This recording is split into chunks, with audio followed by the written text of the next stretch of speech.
Hello and welcome back to English Today. This is the second DVD of the beginner level, and in this DVD you will see 3 more episodes of our story, That's Life. And then in our special TV programs there will be a debate about low-cost airlines and an interview with a sports expert about football training. Then, in the grammar section, we will study the simple present, frequency adverbs, some and any, there is, there are, and also making suggestions. Now remember, if you have problems understanding anything, use the subtitles. Okay, so enjoy studying and have fun.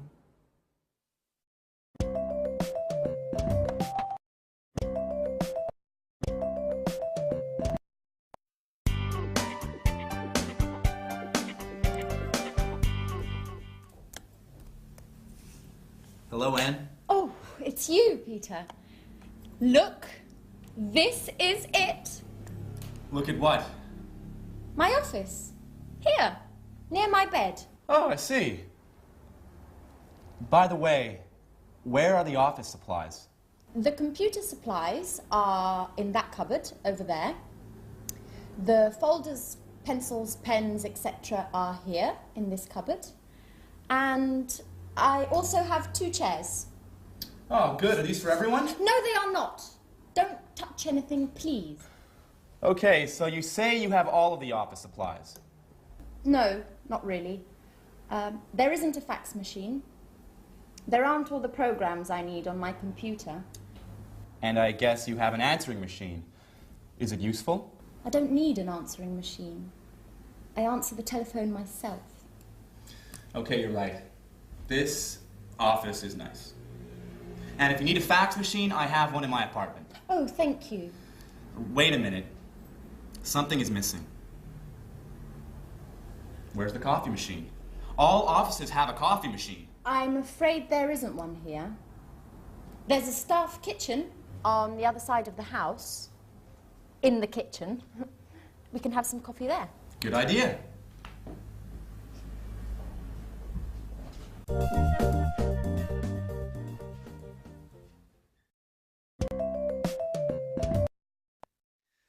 Hello and welcome back to English Today.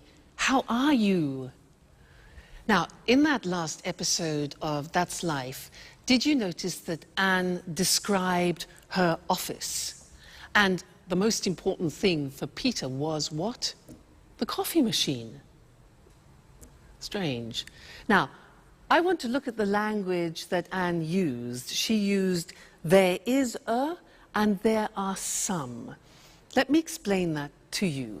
Now, if you have a single object, for example, like a glass, then we say there is a glass on the table, or there is a hat on the table, or there is a computer on the table. Okay? Now that changes when we have more than one object. Like these pens, for example. We say there are some pens on the table. Okay? There are some pens on the table. And therefore, in this example here, books, there are some books on the table. There are some CDs on the table. So you see how it changes. Now, let's go and look at that on the screen. You can see it written. So we said, with singular objects, we say there is. The examples are, there's a computer in Anne's office. There isn't a fax machine. That's the negative. There isn't a fax machine. There's a table in the studio, and there isn't a coffee machine, which Peter can't believe. Now look at the plural form. We say there are some office supplies in the office, and there are some pens and pencils, okay? And we also use that for the exact number of plural objects. So, for example, there are 2 chairs in Anne's office, and there are 4 pictures, for example, in her studio. All right, so that's an introduction to there is and there are some. Now, in the next lesson, we're going to look at the difference between some and any, which is very important. So listen out for that in the next episode, and then come back here and we'll work on it. All right? See you later. Bye.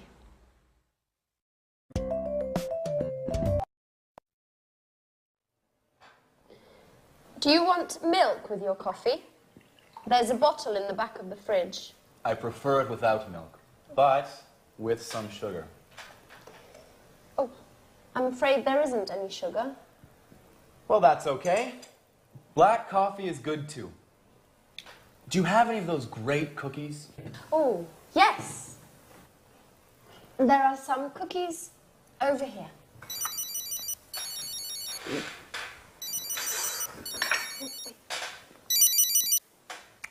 Peter speaking. What? An audition? No, not at all. I'm free. Great. Bye. Well, finally. An audition. Wonderful. When? Next Monday at the Opera Theater. These cookies are fantastic. Are there any more? There are some more in the box. Thank you. Bye, Anne. Time for music. Hey! Take your dirty napkin away from my kitchen.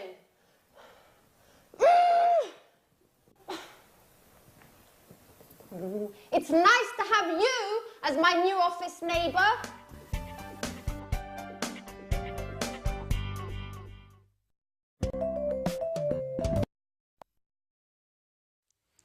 Hi again. Anne's a bit difficult, isn't she? Yeah. Now, this is a lesson about some and any. Remember, Peter said, "Can I have some coffee and some biscuits?" Well, I want to talk to you about that right now. Now, in order to understand some and any, we have to understand the difference between countable objects and uncountable objects. So, these things here are ingredients to make a wonderful English lemon cake. Let's divide them into countable objects and uncountable objects. Let's start with these. Now, these are lemons. Countable means you can count them. Uncountable means you can't count them. Can you count these? Yeah, 1, 2. So, these are countable, so there are some lemons. Now, what about these? These are nuts. Can you count these? Yeah, 1, 2, 3, etc. So they are also countable. So we say there are some nuts on the table. Now, what about this? This is marmalade. Now, can you count marmalade? Well, you can count the container, but not the marmalade inside. So this is uncountable, and we say in English, there is some marmalade. It's a singular verb. So we put it here, it's uncountable. Okay? Now, let's look at this. What's this? This is salt. Salt. Now, is this countable or uncountable for you? Countable or uncountable? Well, it is very difficult to count all the little bits of salt, so this is uncountable. We put it here, all right? Now, next thing, these two, eggs. Countable, uncountable, 1, 2, countable. There are some eggs. This here is spices. Spices. Now, these you can count. So we say there are some spices. What about this? Milk. You can count the bottle, but can you count the liquid? No. So all liquids are uncountable, and we say there is some milk. There is some milk. So singular verb. Put that there. Now, what have we got here? Butter. Butter. Can we count that? Well, we can count a packet, yes, but the butter inside? Exactly, no, we can't count butter. So there is some butter, we put it here. Good.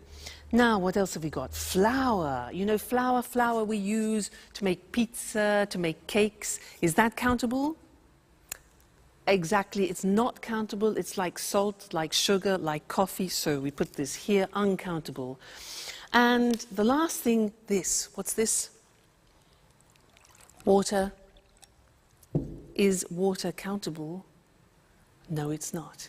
So water goes with the uncountable. There is some water. It's quite difficult, hey?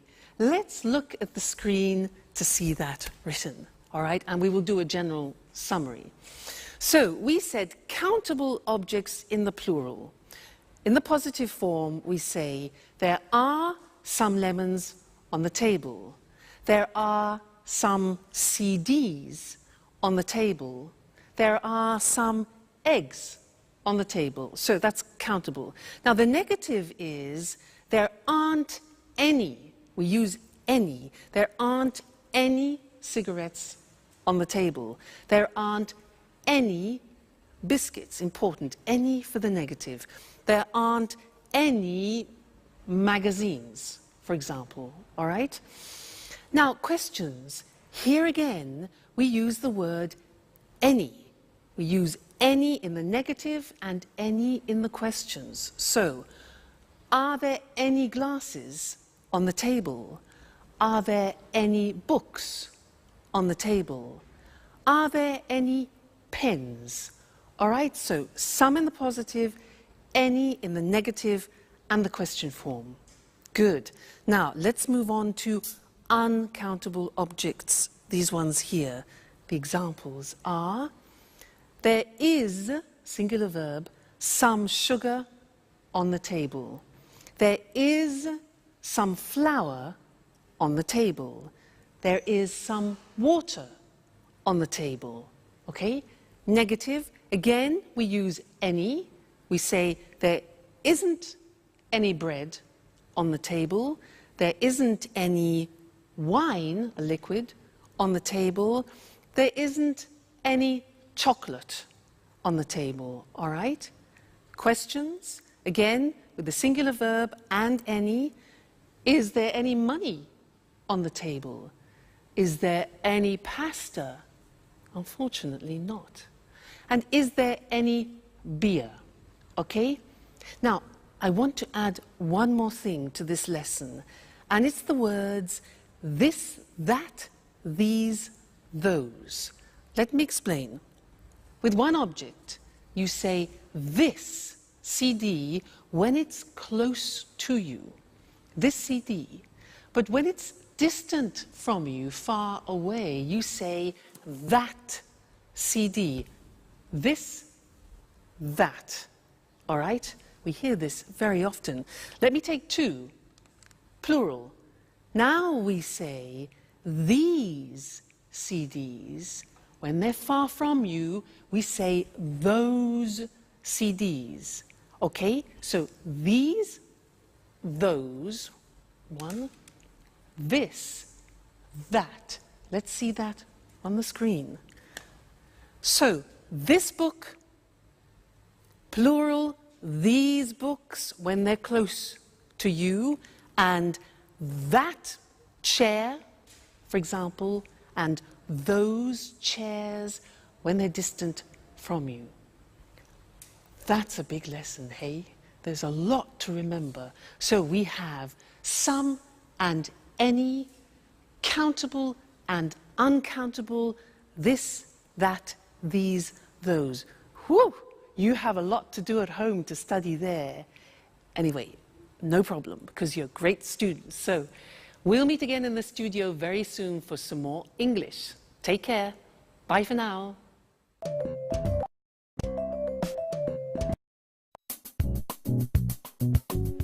Work is so hard, guys. I wake up at 6:30 every day, have breakfast, and take the train to work.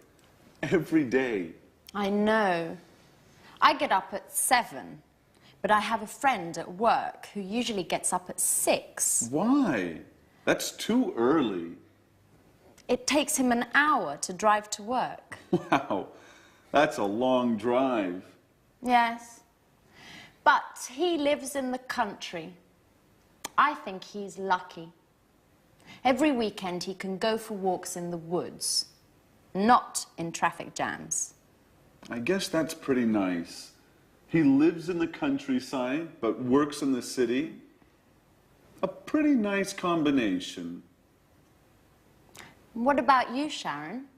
What time do you wake up? I usually get up at about 9 o'clock, but I live in the city. It's easy to get to work. Yes, but you get home very late. Often 6:30 or 7. You know, I sometimes have 5 or 6 groups of tourists a day. You work too much, my dear. And you sing too much, Peter.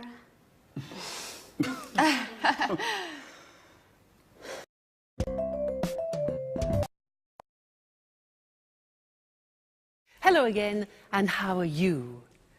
Now, from that last conversation, we learned that Sharon works too much and Peter sings too much. How about you? Do you work too much? What time do you get up in the morning? 6:45? 7 o'clock? 7:15? 7:30? Well, I'm going to describe my typical day, and I'm going to use the simple present to do that. All right?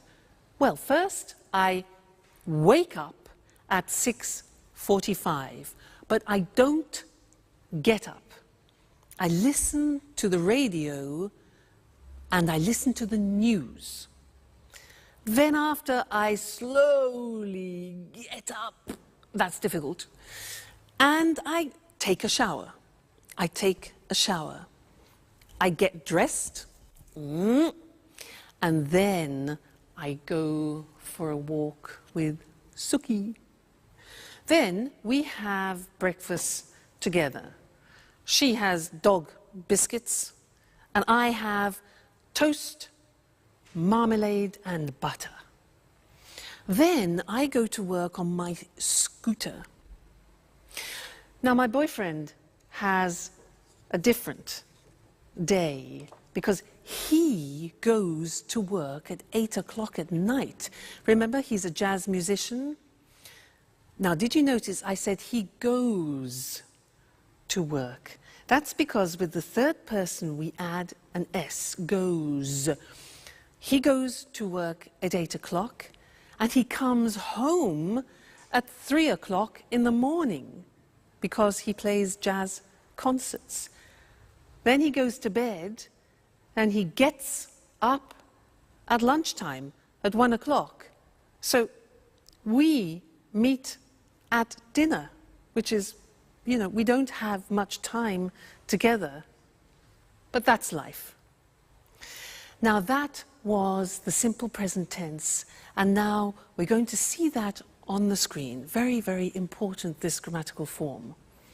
So, I work, you work, he, she, it works, she works, it works, we work, you work, they work. Now, very often you forget to put the S on the third person, so I have another teaching assistant who will help you to remember, Mr.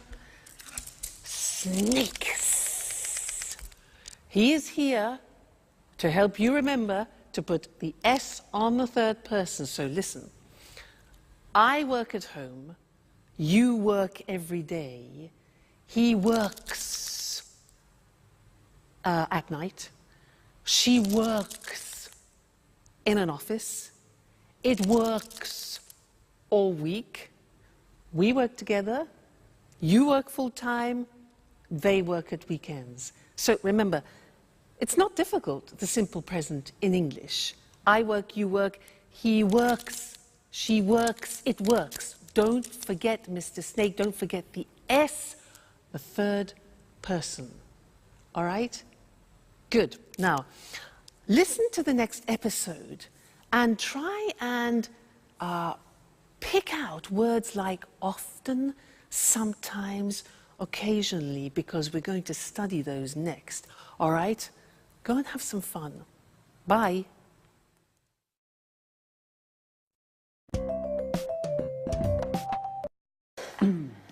Alice, I bet you don't wake up at 6 o'clock every day. Tell us something about your typical day at university. Well, I sometimes have classes in the morning, but I usually have classes in the afternoon. On Mondays, I always attend lectures in the morning. And where do you study? I usually study in the library, but I sometimes study at home too, when I don't have classes in the morning. My friend David also studies at your university. Do you remember him? David Leary? Yes, I occasionally see him in the library, and sometimes in the park. In the park? Doing what? He likes studying there. He takes his books, finds a nice park bench, and reads there. Not a bad idea. You can study and enjoy nature at the same time. Yes, I like the park too. Unfortunately, I often need books that are in the library. And what about lunch? Do you usually make sandwiches and take them with you? Oh no, I hate cooking. I usually have lunch in the cafeteria with friends. Oh, I do just the opposite. I usually cook lunch at home. I seldom have a quick lunch at coffee shops. Okay, guys. Stop with this boring talk. What about fun? Do any of you do anything besides working and studying? It's Friday, remember? You're right, Jack. I'm so happy it's Friday. Me too. It's weekend time. Time for shopping.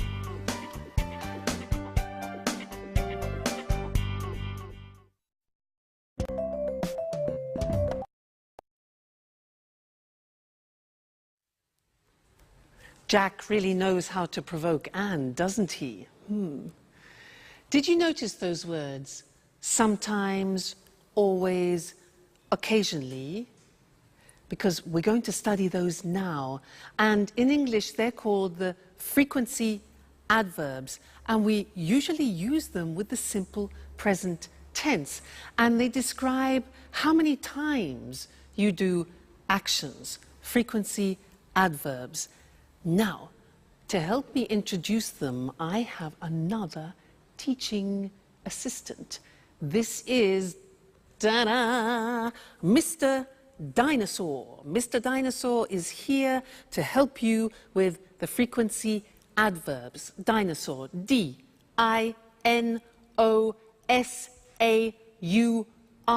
Now, let's see at the screen how Mr. Dinosaur is going to help you. Well, look at the screen. Now, we're talking about adverbs of frequency, things which describe how often you do something, like habitual actions. Dinosaur. Look at the screen. We have D-I-N-O-S-A-U-R. Now, these letters represent a frequency adverb. Let's see if you can find them. What do you think O is? When you do something a lot. Yeah, often. O is often. What about N? When you do, N is never. Good. N is never. What about A? Something that you do a lot. A is always. Good. What about S? S is sometimes. Very good, sometimes. Now, U is for usually. Usually, it's a habit. What about R? R stands for rarely. That's difficult to pronounce. Rarely. And the last one, look at the top. We've got D. Monday, Tuesday, Wednesday, Thursday, Friday, Saturday, Sunday is, a bit strange this, every day. All right, so those are the main frequency adverbs. Every day, never, often, sometimes, always, usually, rarely. You notice sometimes is also the same as occasionally, and rarely, another way to say rarely is seldom. Okay, now, the important thing about Mr. Dinosaur and the frequency adverbs is where to put them in the sentence. Now, look at the examples. We put them in front of the main verb. So, I never go out. You always arrive late. He usually gets up at 7. She rarely plays tennis. It often rains in England. We sometimes watch TV. You occasionally drink wine. And the last one is different. Every day they drive to work. Usually every day we put at the beginning. But the others are always before the main verb and after the subject. Now, one problem. There is an exception to the rule, which is typical of the English language. And what is the exception? The exception is the verb to be. The verb to be is always an exception in English. Let's see how that works. Look at the example. He isn't often late. We are sometimes in a hurry. You see the position. The position of the frequency adverb is after the verb to be, not before. And that's the rule. So he isn't often late. We're sometimes in a hurry. They're never at home. And I'm always tired. So those are the frequency adverbs, very important, and we use them to describe our habitual actions. Now, in the next episode of That's Life, listen for this word, enough. Enough. It's a very strange word, because we're going to talk about that in the next lesson here in the studio. So, go and see That's Life. Bye.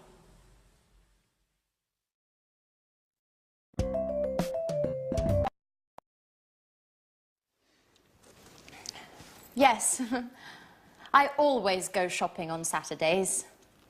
The first thing I do on Saturday is drive to the supermarket.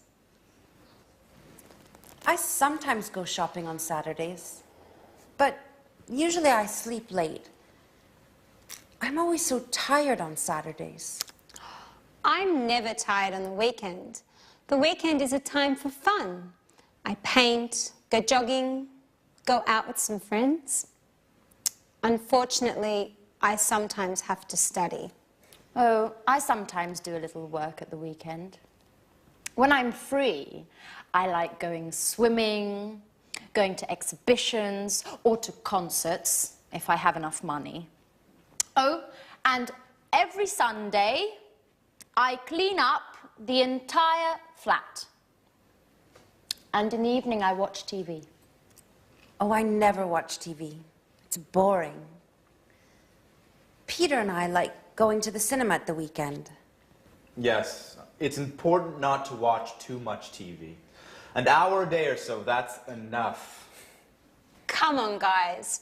You talk like my grandfather. Work, TV, housework on the weekends. Life is more. I want you to take me to places where young people have fun. Great! Get ready, Grandpa.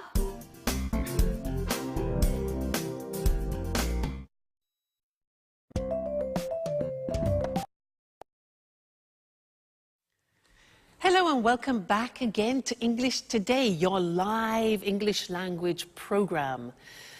Now, did you notice how Anne said that she loves going to concerts and exhibitions, but she doesn't have enough money? Now, this word enough, it's written E-N-O-U-G-H. The pronunciation is enough. What does it mean? Let me show you. I have a ticket here for a concert, okay? This is 45 euro.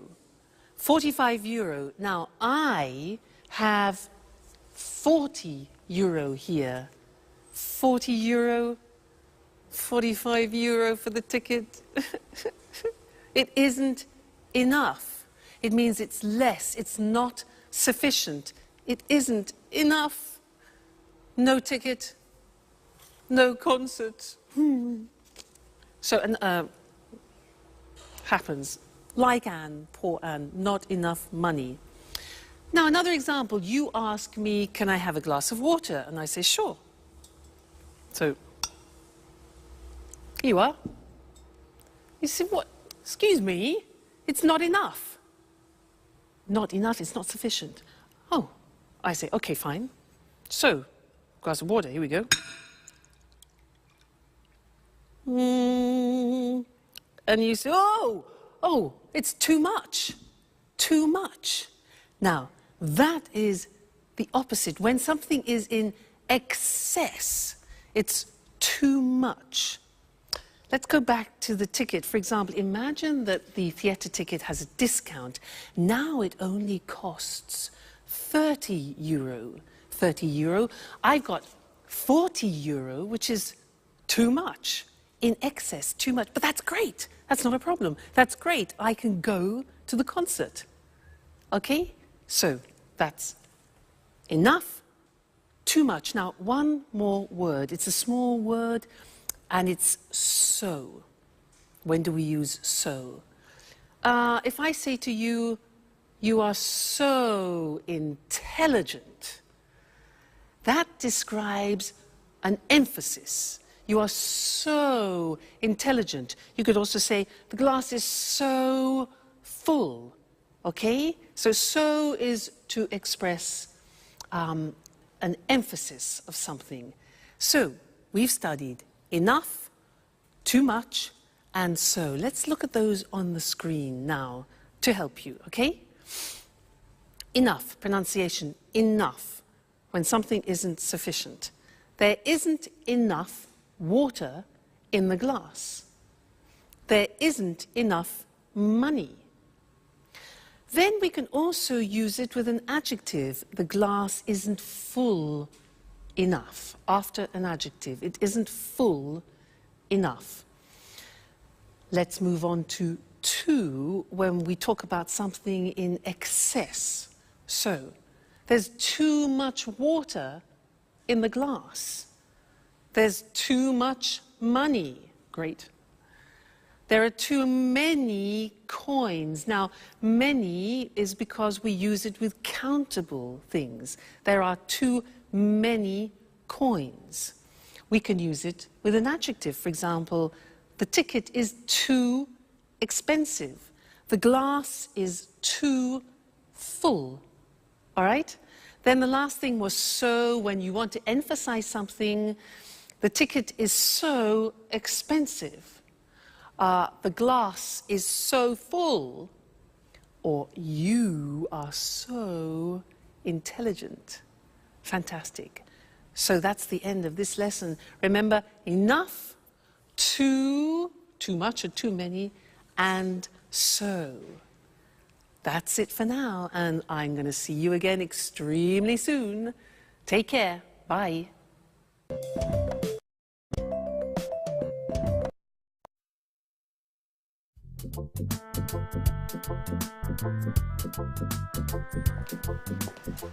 May I ask you a question, Alice? Sure, ask any question you like. I'm an open book. Do you have a boyfriend?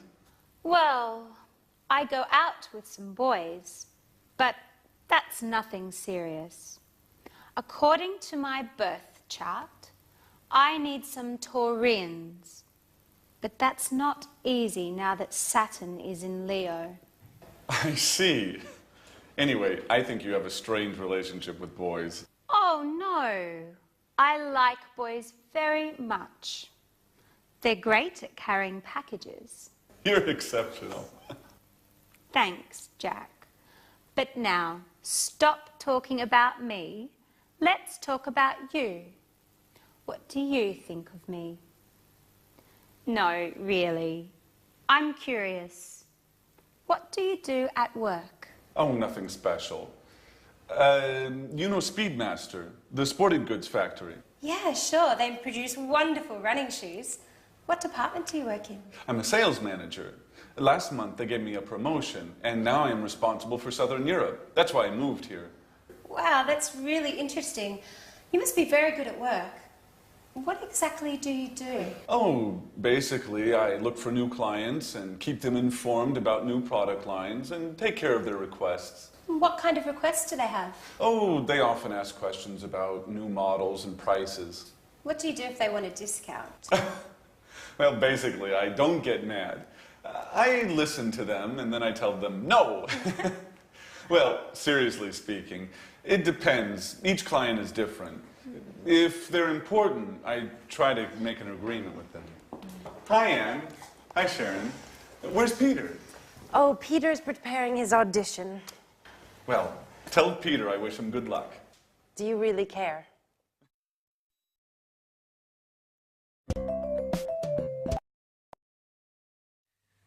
Hello and welcome back to English Today for some more live English.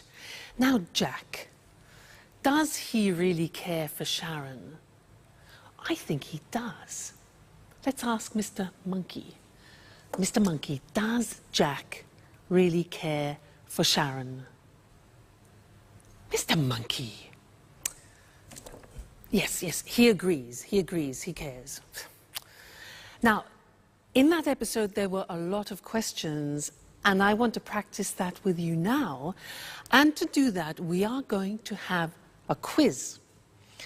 I am going to change profession. I am no longer an English teacher. I have a different job. I will ask 10 questions. I will give the answers, and you must guess my new job. Now, if you guess it correctly, I will play a flight for you to go to London for a romantic weekend. How about that? Flight to London? So 10 questions. Listen carefully. Number 1. Do I work in an office? No, I don't. Number 2. Do I work outside? Well, yes, actually, I do sometimes work outside. Next, do I have special qualifications? Oh, yes, I have special qualifications for my job. Okay, next one. Do I work at weekends? Yes, I do, actually. Most weekends I work. So, I don't work in an office. I work outside sometimes. I have special qualifications, and I work at weekends. Okay, next one. Do you travel a lot? Oh, yes, I travel everywhere. I travel to America, to the Far East, around Europe, a lot. Do you earn a lot of money? Oh, yes, I earn a lot of money. Next question. Do you use your hands when you work?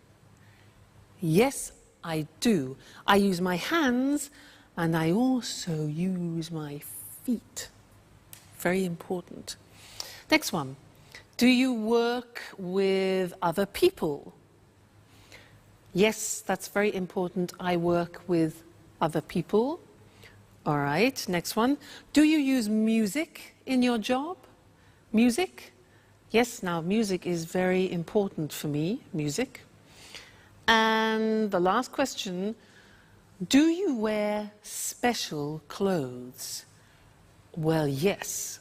For my job, I have special clothes, I have special shoes, particular shoes, and I do my hair in a special way. So, I use my hands and my feet. I work with other people. I use music. I earn a lot of money. I wear special clothes.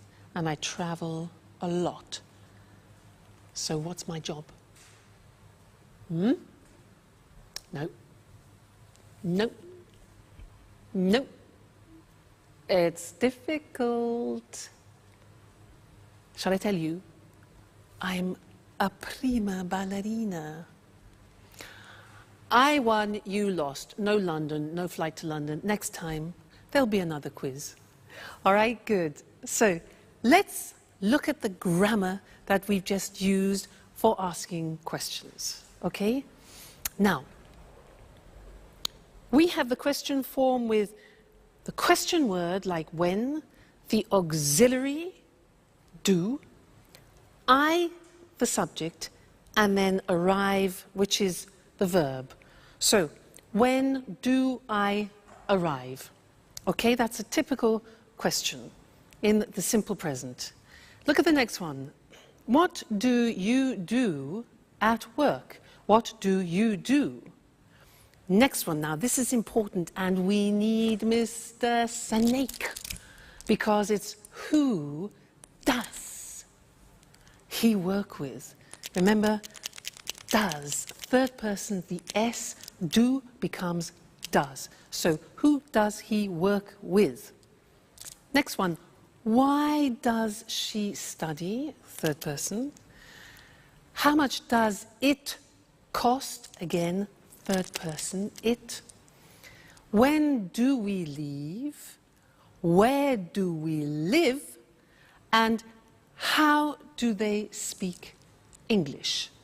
Okay, so remember, third person does is the auxiliary plus the infinitive.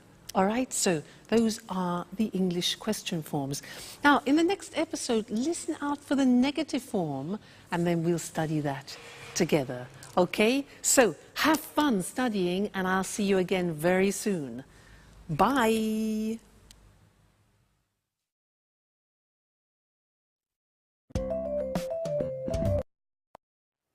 Oh, girls, we're talking about jobs.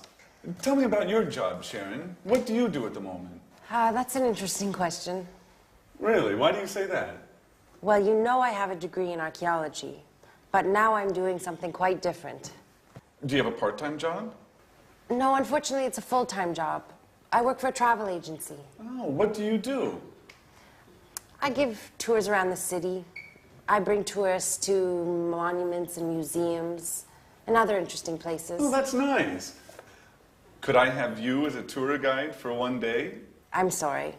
I only work with groups, usually with Japanese people. Oh, well, I'm a black belt in karate. Very funny, but it's not enough. It's too bad. Anne, stop cleaning for a moment. Sit down and tell me about your job. Okay.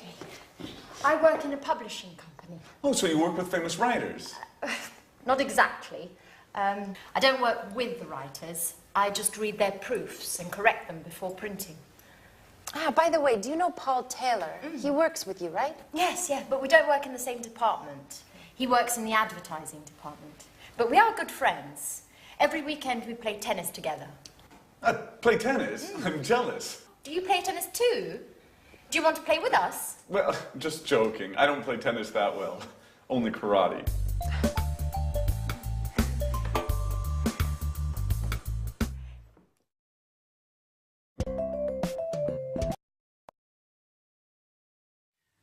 Jack, I don't play tennis very well. I only do karate. He doesn't play tennis very well. It's easy. Men. Now, Anyway, it was a good example of the negative of the simple present tense. I don't play tennis very well. Now, I'm going to tell you my typical day again, but in the negative, and listen to the grammatical form, okay? I don't wake up at 6:45. I don't get up after. I don't listen to the radio. Now, don't is do not abbreviated, okay? I don't take a shower. I don't have breakfast with Suki. And I don't have Tok biscuits. Now, think of my boyfriend. Let's go into the third person. My boyfriend doesn't go to work at 8 o'clock at night. He doesn't play the saxophone, he plays the double bass. Now, doesn't is does not contracted. Doesn't, okay?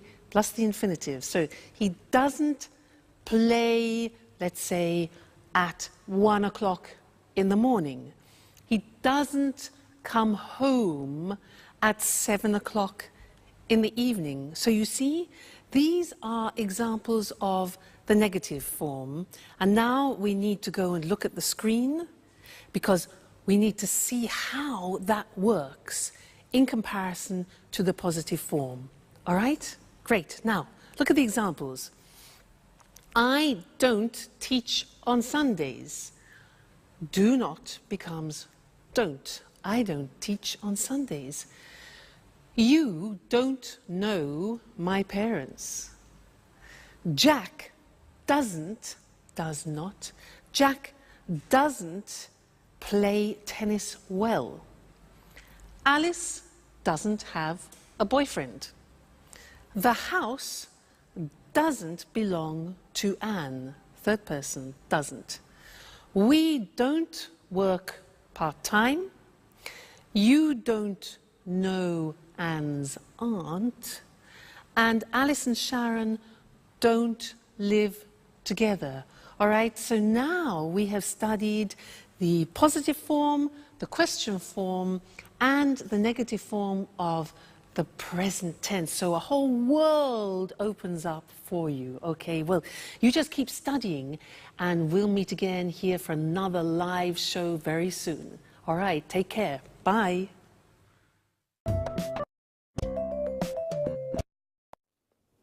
Good evening from Eric Brown. Welcome to another edition of Let's Talk. With me here in the studio are Marie and Tom. Hello, Marie. Hello, Tom. Hello, Eric. Well, today, let's talk. Let's talk about what, Marie?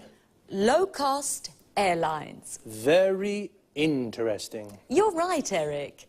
You know, there are 90 low-cost airlines in Europe today. Really? So many? Yes, that's right. 90. Lots of people fly with low-cost airlines. Of course.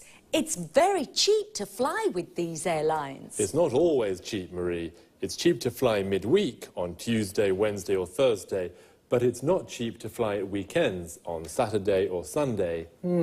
But are the planes safe? Yes, the planes are usually new, so they are safe. Oh, that's good. It's important to fly in safe planes. And what about the tickets? Is it easy to find them? Yes, it's very easy. I usually buy my tickets online with my credit card. Well, I travel a lot. Really? You're a real expert on low-cost airlines, Marie, aren't you? Yes, I am. My boyfriend lives in Berlin. Oh, and how often do you visit him? I go to see him twice a month. Oh, I see. And are the flights on time? Yes, they're usually on time. I leave work at 5:30 in the afternoon and arrive at the airport at 6. Perfect for the check-in. That's very convenient. You're lucky, Marie. Usually low-cost flights leave from airports a long way from the city. What time's your flight? At 7 o'clock. You're really lucky, Marie. Usually low-cost flights leave late at night or early in the morning when it's not convenient. Yes, that's true. And yes, I am very lucky. Is there any food on the plane? Yes. Passengers buy drinks and snacks. Remember, the drinks and snacks aren't free. You have to pay even for a glass of water. That's true, but it doesn't matter. I arrive in Berlin at 8:30, just in time for a pizza with my boyfriend at Bella Napoli. A very good pizzeria, the best one in Berlin. Oh, that's great, but for us, it's time to say goodbye. Okay, low-cost airlines. Today, there are many low-cost airlines throughout Europe. They are very easy to use, and they are cheap. And the planes are safe, and they are usually on time. Very interesting. Very, very interesting. Thank you, Marie. Thank you. And thank you, Tom. Thank you. And goodbye. And see you again soon on another edition of Let's Talk. Well, low-cost airlines really make traveling easy. For many people, flying is very simple, like taking a bus. Now let's take a look at some very useful vocabulary and expressions you just heard. The check-in is the place where you show your passport and leave your luggage. In English, it is also a verb. We say, I check in at 7, or where's the check-in for Berlin? When we talk about cheap prices, we mean it doesn't cost very much, and expensive means it costs a lot. My ticket to Berlin is 600 euros. It's expensive. Your ticket is 100 euros. It's cheap. Her ticket is 30 euros. That's very cheap. To say what airline we use, we say fly with, followed by the name of the airline. I fly with Air Liverpool, or the type of airline. I fly with low-cost airlines. And what about when you want to ask if the plane is late? We can say, are the flights on time? If the flight is at 7 and it goes at 7, it is on time. But if the flight is at 7 and it goes at 10, it's late. Marie said, I buy my tickets online. This means she uses the internet to buy her ticket. What other things can you do online? Here are some examples. I reserve hotel rooms online. I don't call the hotel on the phone to reserve a room. I use the internet. I check my bank account online. I use the internet to see how much money I have in my account. I pay my bills online. I use the internet to pay the electricity bill, the water bill, the gas bill. Wow, we can really do a lot of things online. Okay, just 2 more things before we say goodbye. The first is frequency. When we say how often we do something, I asked Marie, how often do you visit him? And she said twice a month. Twice a month means 2 times in a month. Once a month means 1 time in a month. But when we do something more than 2 times, we say 3 times a month, 4 times a month, etc. Even if we change the period of time, the structure of frequency remains the same. For example, we can say once a day, twice a week. But remember, we say 3 times a year, 4 times a week. One last thing. Notice the preposition after arrive. When we arrive in a place like a station, airport, shop, we say, I arrive at the airport at 6. But when we arrive in a city or country, we say, I arrive in Berlin at 8:30. So, we say, I arrive at the station, I arrive at the airport, but I arrive in London or I arrive in Madrid. That's about it for now. Take care and see you soon.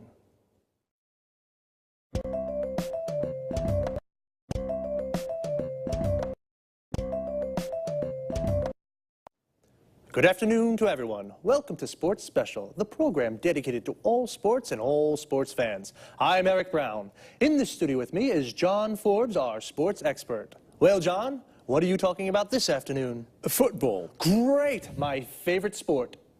It's not only your favourite sport, Eric. Millions of people love football. Of course. It's a fantastic game. The best in the world.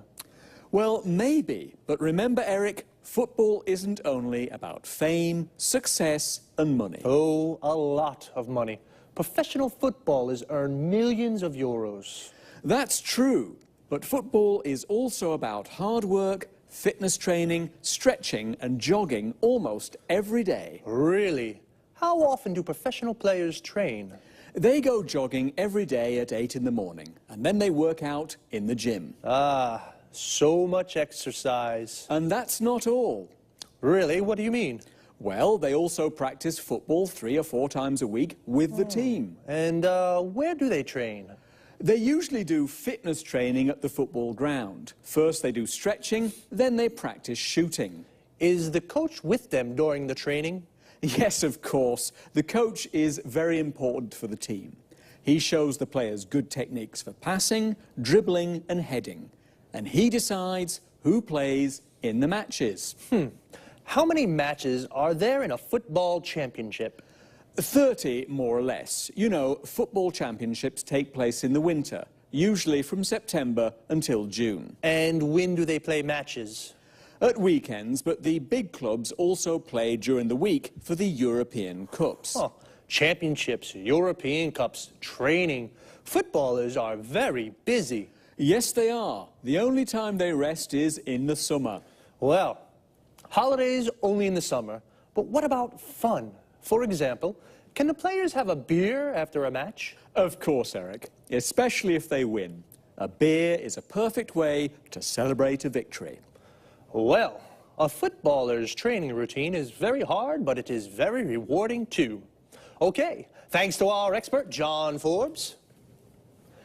And goodbye to all football fans and sports lovers. See you again soon for a new edition of Sports Special. First of all, football and soccer are the same thing. Football is the British word, and soccer is the American form. But they are exactly the same thing. So, let's take a look at some of the vocabulary we use to talk about football. Do you like football? If you do, then you are a football fan. Like me. Do you support a team? I support Inter. We say that we support a team when we are a fan of that team. So, what is a team? It's the group of players that play together. For example, Manchester United is a football team. A person who plays football as a job is called a professional footballer or a professional football player. Footballer and football player are the same thing. A football player is a footballer. And every team has a coach. A coach is the person who prepares the team. He teaches techniques and how to play well. So, 11 football players make a team, and when 2 teams play against each other, they play a match. But as John told us, footballers don't only play matches, they do a lot of training. Training is all the exercises they do to prepare for matches. We can say, footballers do training, or footballers train. Training is the noun, and train is the verb. And what do they do when they train? John said a few. They work out in the gym. They do stretching. They go jogging. And they practice football skills. John also mentions some of the skills or techniques that footballers practice. Passing, which means to pass or kick the ball to another player. Dribbling, which means to move the ball forward with the ball. Shooting, which means to shoot or kick the ball into the goal. And heading, which means to hit the ball with your head. It's a lot of hard work. I think they definitely deserve a beer when they win. Well, that's all from me for now. Take it easy. See